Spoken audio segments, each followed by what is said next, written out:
Welcome back to episode 3. Back to the topic. It's currently 4:53 a.m. Had to get this one out. Sorry for the weird angle. Trying a new recording studio as well as my roommate's sleep right now, so I can't get too crazy with it. But we got a lot to cover. I'm super tired, so I'm trying to get through this as quick as possible. Um, let's start with the story of the night. All right, let's start from now and then kind of go backwards and then bring it all together. Luka Doncic, 73 points. Um, is there a problem with the NBA's defense going on? Because this is the fourth 70-point game, or excuse me, 60-point game this week. We had Joel with 70 earlier this week. We had Cat with 62, and we had Devin Booker with 61 on the same exact night. You know what's weird though is Joel and Cat had 60 on the same night, and then I don't know what that was. Um, and then this just threw me off. And then Luka and Booker had 60 on the same night as well. But it's definitely interesting to see how often this is occurring. 50 and 60-point games kind of seem like everybody has one. And 4 70-point games in a week is absurd, no matter how you put it. But although 70 points is impressive, I think the most impressive point, a part of Luka's 73-point night, the guy shot 25 for 33, and then he shot 8 for 13 from the 3-point line. So he was super efficient. That's how that's the proper way to score. 25 shot. It only took him 25 makes to get 73 points. That's more impressive than whoever, because that's actually amazing. Devin Booker had 62, 22 of 37. Also amazing. Um, People are talking, we may see some changes coming up because the defense is just out of control right now. The 148 to 143 was the final score for the Mavericks and the Hawks. And this is like a common reoccurring thing. So will we see some changes to the NBA's defense? Who knows? But I think defense needs to be as important as it once was in the NBA. Like I said earlier, Joel has 70 this week. Cat has 62. All that got kind of forgotten about, with Luka having 73. Yeah, Joel has looked like he's on his way back to his second MVP. Never in my life did I think Karl-Anthony Towns would have a 60-point game in the NBA. It's just, yeah, that's a shocker for sure. So last week the Celtics recorded their first home loss against the Nuggets. I was at the game. It was a terrific game, but a horrible game for Jalen and Tatum. It wasn't even a horrible game. They couldn't hit shots. They let Murray and Jokic get away with 69 points combined. I think Tatum and Brown had, I don't know, 24 or 34 points together. And, these guys can give you 34 by themselves. So, terrible. It was a terrible time for them to have one of their worst games of the season. I would say that's the only thing about that. But 20 and 21-0 is a terrific start to the season. I think, yeah, and they'll be all right. They still have the best home record in the NBA. Still have the best record in the NBA. They just beat the Heat by 30, and this was after the addition of Terry Rozier, a pretty healthy Heat team. Celtics look like they're on the right track. The expectations are high. It's Right, I'm not gonna lie. It's now or never. There's they have it. They have everything they need. The Heat did make a trade with Rozier. I don't think it moves the needle. The Pacers picked up Siakam. I don't think it moves the needle. And I see a lot of people saying the Celtics need one more thing. Uh, no, they don't. They have everything that they need. So I don't want them to overplay their hand. They have the best starting five in the league. Al coming off the bench. Pritchard is solid. And then who's the other one? Sam Hauser is also solid. And you gotta think when you get to the playoffs anyway, it's 8-man rotations. And who are the Celtics willing to give up? You know, to get who in return? Because they're the number one seed. They have the best record in the NBA. Why do you feel the need to trade? Just because the deadline's coming up doesn't mean you have to make a move. It's okay to do nothing on the deadline, especially if you're in the Celtics position. Um, Siakam to Pacers, Rozier to the Heat. Mm, and let's talk a little bit. Oh, here we go. Um, Adrian Griffin. Wow. Mm, I can't. I don't think anybody saw that coming. To not even give him a full year, second in the East, 30-13 record. There has to have been something going on that was of immense. That it was an emergency. They had to get him out of there like right now. So um, that's a shocker, man. And even for the Bucks, they're now paying They have three coaches on their payroll. Let me talk about that real quick. I don't understand why every time the NFL or the NBA signs a coach, it has to be to a 5-year deal. Is it not acceptable to give these coach 1 to 2 year deals?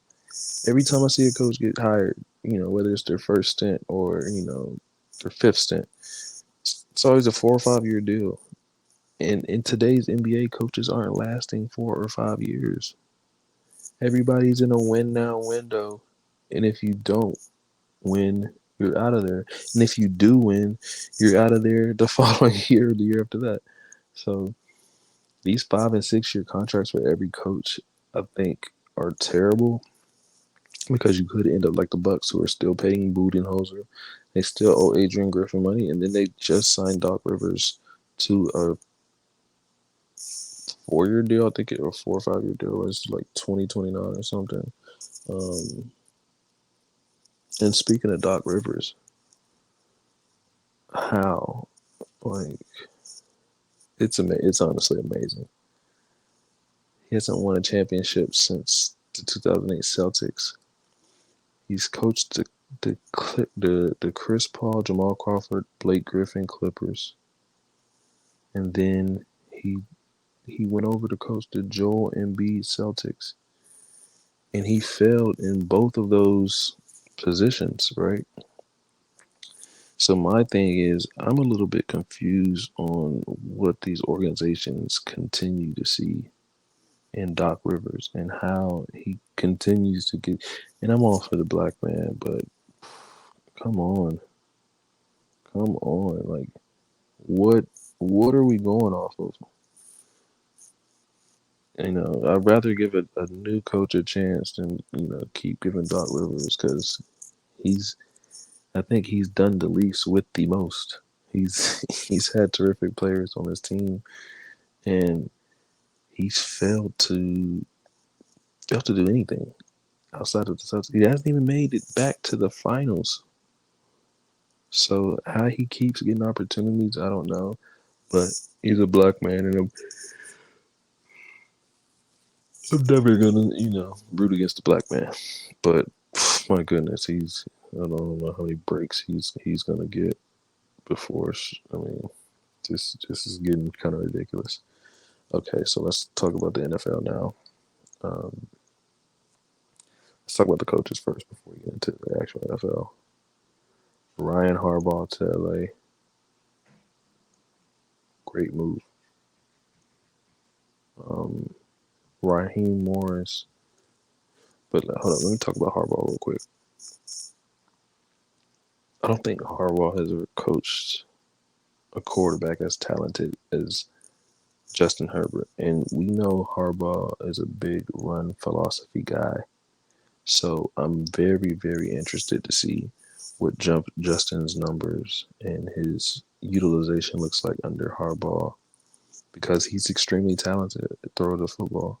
But Harbaugh is, smash mouth, run the football kind of guy.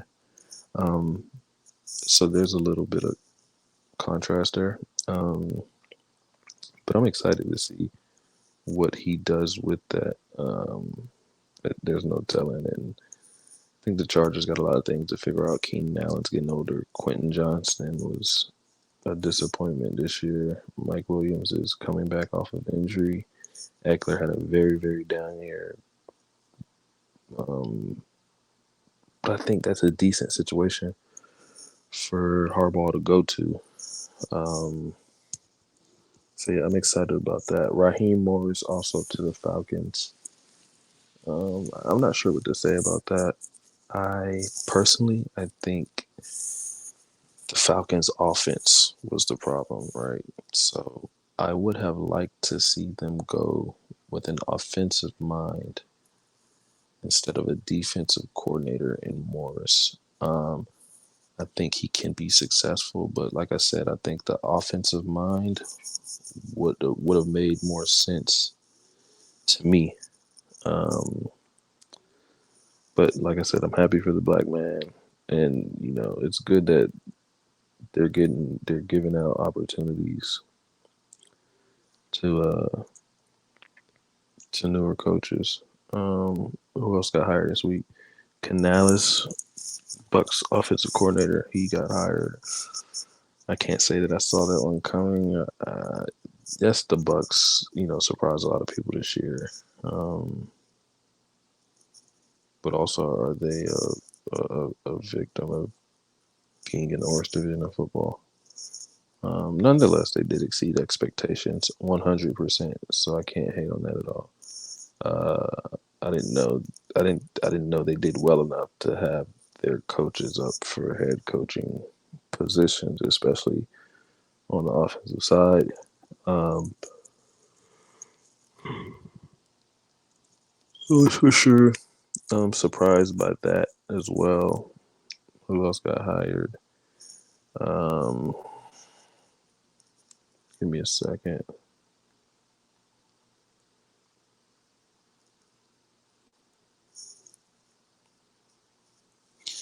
Bill Belichick did not go to the Falcons. What a shocker! I'm wondering if he hangs it up after this. That's always Gerard Mayo, yeah. Antonio Pierce. I'm really glad the Raiders made the right decision right there and just went with Antonio Pierce because he obviously had some great wins toward the back nine of the season. It was kind of a no-brainer layup. So I'm really glad that they got that one right. Brian Callahan to the Titans. Okay, I'm not familiar with him, but he was the Bengals offensive coordinator. Um, yeah, that's hard. That's kind of hard to judge. I mean, obviously over the past couple of years though, with Joe Burrow and Jamar T. Joe Mixon, they were one of the better offenses over the years, but it's kind of hard to judge this year with Joe Burrow out. Um,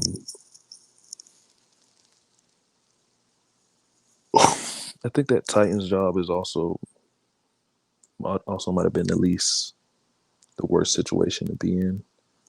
Henry's probably leaving, one of the worst receiving cores, young quarterback as well. Um, it's just a hard, situation for any coach to come into. I think so. He's going to have his hands full with that one. Um, and I think who's left? The Commanders and Commanders and somebody else. Curious to see if Ben Johnson will take one of those positions. He definitely deserves something like that. I still don't get it. Eric Bieniemy. Um, I don't know how he still hasn't got a head coaching job. It's one of the weirdest things in football right now, at least in my opinion.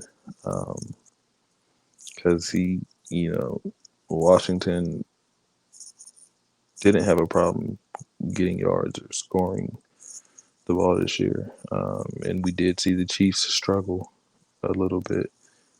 Um, so with Harbaugh going to Michigan, Harbaugh going to LA, we did see Michigan hire. We saw Michigan hire, um, I don't know his name. I think he was the offensive coordinator, the O-line coach or something. We saw them hire the black guy that took over for one game, was crying after. Uh, it's just, I think Harbaugh is really irreplaceable. I'm glad, they're giving that guy a chance and staying within the system and having people that were already there. But I just think Harbaugh, what he did cannot be replicated. But I can tell you who is extremely excited about Harbaugh moving on to LA. And that's Mr. Ryan Day, because his ass is in the hot seat. You can't go 1-3 against Michigan. Doesn't matter. You could go 12-1 every season, but at some point you have to beat Michigan. You cannot let them dominate you like that. So yeah, Ryan Day is super excited about that. He's actually had a pretty good off season. Will Howard, the Will Howard transfer commitment. Then they got the guy, young man from Alabama, that quarterback. And then look, I gotta apologize to Ryan Day. I didn't think he was that great of a recruiter. He somehow got Caleb Downs to Ohio State. Now that's a game changer. I gotta respect him as a recruiter. I can't, I don't have a lot to say about him as a coach as of now, but as a recruiter, to make those guys, to get those guys onto your team, and you still have Aaron Nolan, you still got Jeremiah Smith, and then he got the running back from Ole Miss. Excuse me, he got the running back from Ole Miss as well. So, he's had a decent offseason. But, with that being said, the expectations just rise again. They just rise again. And something just popped up. I want to get back to basketball a little bit. So we did have the All-Star starters revealed. I don't think there's many surprises there. Maybe this shouldn't be a surprise. Shai Gilgeous-Alexander should not be a surprise. He may be the best point guard in basketball right now. Him and Luka, I would say. And they're both top 10 players. There's only 10 starters in the All-Star game. He got it over Steph. He deserves it over Steph. 100%. His team is number 2. He's leading the league in steals. He's averaging 30 a game. I don't see the issue. And then I think a lot of people agreed that Trae Young got snubbed over Damian Lillard. I can see that.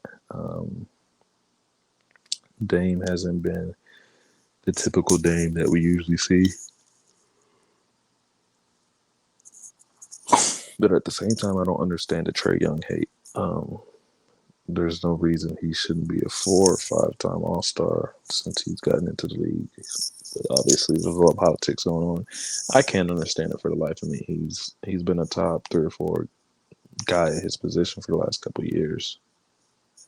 However you want to put it, the numbers are there that support that as well. Yeah, so let's get back to the NFL though. So last week we had the Chiefs beat the Bills. I expected that. Josh Allen cannot beat Patrick Mahomes in the playoffs. Don't care what the teams look like. It's just what it is. We had the Ravens beat the Texans. Wasn't surprised. I told my friend all the Cinderella stories are over. The Lions beat the Bucks. The Bucks wasn't supposed to make it that far. The Cinderella stories ended last week for everybody. The 49ers beat the Packers. I don't think there's any surprises there, but I do want to get into the details of each of those games. So after let's talk about the Chiefs Bills first. Josh Allen. Um, Everybody seems to have a soft spot for Josh Allen. Oh, he played his heart out. I don't give a shit. Results are the only things that matter. If you can throw for 400 yards in 5 AFC championships, if you're 0-5, that doesn't matter. Results are the only things that matter at the end of the day. And the excuses that people come up with for Josh Allen, and they show so much grace and mercy for Josh Allen. His teammates did this, he didn't do this. Da, da, da. Nobody has the same mercy for Lamar Jackson. I don't like how the media is forcing the Josh Allen narrative down our throats. This is new Manning Brady. Josh Allen's done nothing. He's made the playoffs 3 or 4 times. Who cares? He has no MVPs. He has no Super Bowls. He has no Super Bowl appearances. He has no AFC championships. Why are we putting him in this category with the Lamars and the Pats, even the Joes? Like, there's things you have to do to be in those conversations. You can't just play good. You gotta win. You can't just make the playoffs. You gotta go to the Super Bowl. Or if not, be the MVP. So the conversation around Josh Allen, I think, is very disgusting. Um, he's so talented. He is talented, but other than that, we can't. He's done nothing. He's done nothing. We gotta stop making excuses for Josh Allen. We didn't make them for Lamar.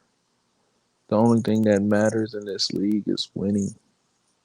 Doesn't matter how you get it done. Um.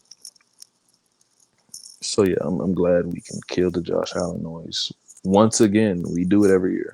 We have to kill the noise every year. I mean, how many times? How many times before we stop?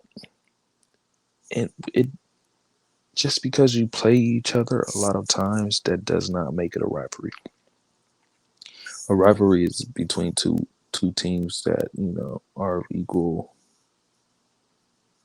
that share the winnings. If you're 0-4 against somebody, it's not a rivalry. And rivalries are good for football, but we don't have to force it, right? This reminds me of Serena Williams versus Maria Sharapova. Media pushed this and tried to make it a rivalry. Serena's like, I can look it up. Let me tell you exactly what it is.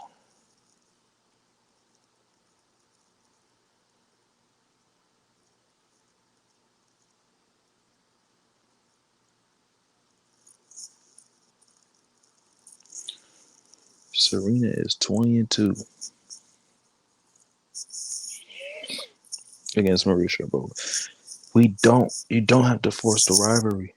If it's not there, it's just not there. There's no rivalry between Josh Allen and Patrick Mahomes. They just play each other a lot. There's a difference. There's no rivalry there. And Josh Allen is, usually rivalries are. Josh Allen's not. He's not. He's not there yet. So the Ravens and the Texans have a lot to say. Right now, I think Lamar's the best quarterback in football. Call it recency bias, but he is the best quarterback in football. Um, I think he's done the most with the least. Um, I mean, his His outside receivers are Rashad Bateman and Odell Beckham Jr. off of 3 ACLs.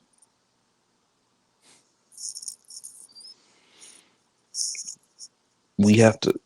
What he did last week, he had 2 rushing, 2 passing, 150 passing, 100 rushing. That is a phenomenal line. I don't know how many quarterbacks are having those type of lines. And to top it off, he won. So I think everything's coming together for them at the perfect time.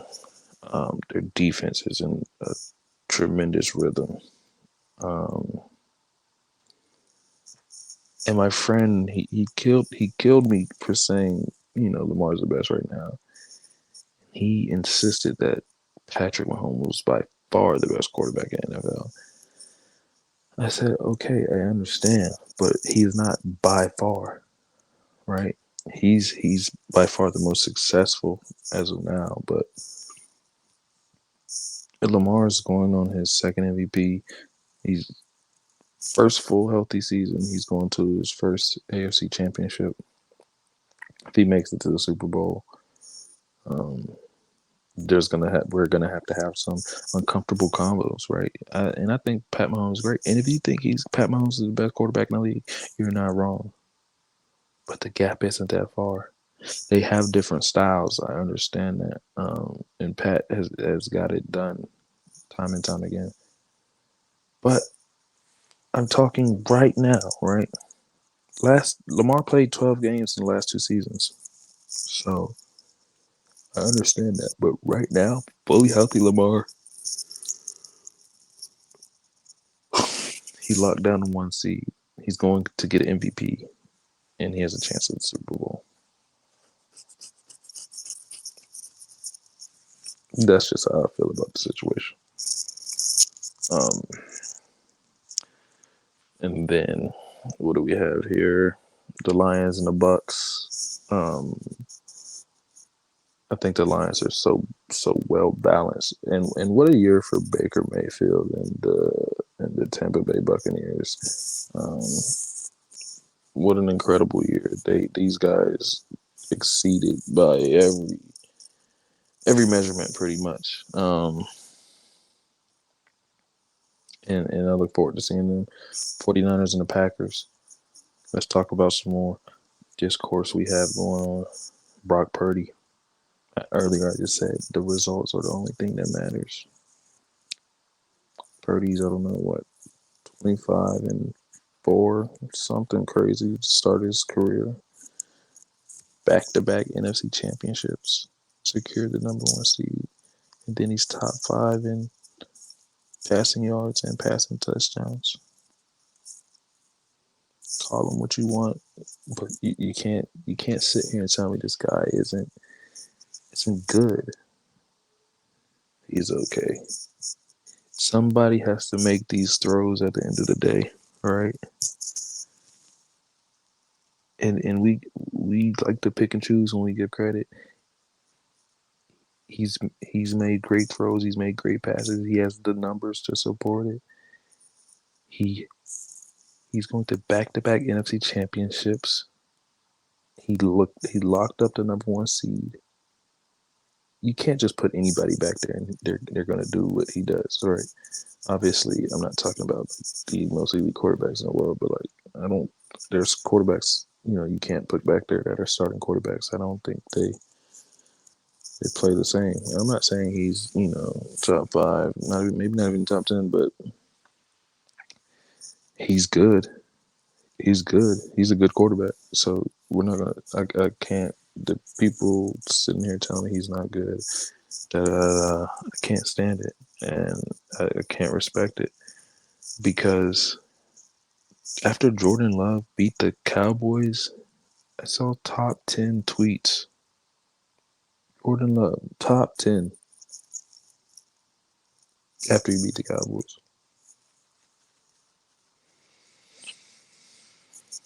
And that's my issue, though.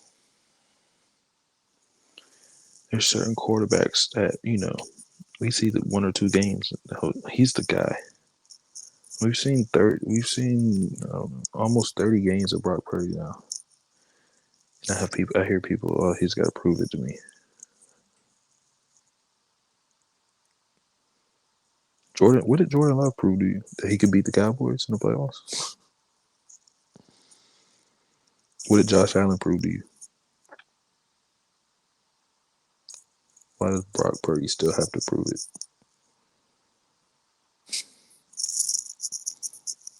That's my issue with that situation, pretty much.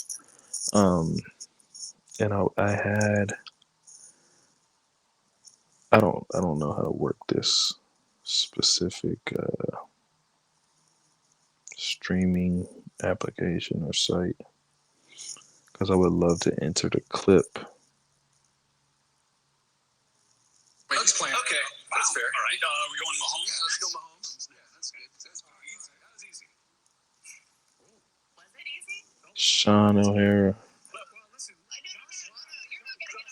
Josh played his butt off, and look, he's won. We got robbed again. We as NFL fans. As NFL, don't be afraid. Let me finish it. As NFL fans, we got robbed by another chance to see more Josh Allen in that game. If the kicker makes the field goal, we're going into overtime. So I go back to that. I just don't see Josh Allen getting attacked the way Lamar gets attacked. I don't see him getting attacked the way Brock Purdy gets attacked. But all he does is lose the playoffs. But it's only an issue for one or two other quarterbacks. But we let Josh Allen out the hook. Why? I can't respect it, man. I can't respect it. So let's talk about the matchups this weekend. We have the 49ers versus the Lions. I still like the 49ers. I think they're a little bit better in most, matchup for matchup. I think they have better receivers. They have a better running back. Similar quarterback. Similar tight end. I think the Lions have a better offensive line though. But as far as the defense goes, I think that's where the separation comes in between the Lions and the 49ers because Fred Warner, Bosa, Aiden is good. Jack Campbell's been great. Brian Branch is great. But I think there's some separation there between the 49ers guys and the Lions guy. I like the 49ers. And for the Lions and Chiefs, I like what am I talking about? For the Ravens and Chiefs, I like Lamar, man. I think it's his time right now. I don't see how it's not, to be honest with you. He's got everything he needs. He's playing the best out of all the quarterbacks this year. I feel like in his defense, man, Roquan Smith, what he's added to this defense is, it can't be oversaid. If I say he's great, he's been past that. But what he's brought to this defense, Kyle Hamilton, what a great draft pick. Geno Stone has been amazing. And then their front seven, the rotation, they got, man, they got D lineman with 8-9 sacks coming in the game. So it's in Baltimore. That place is going to be crazy.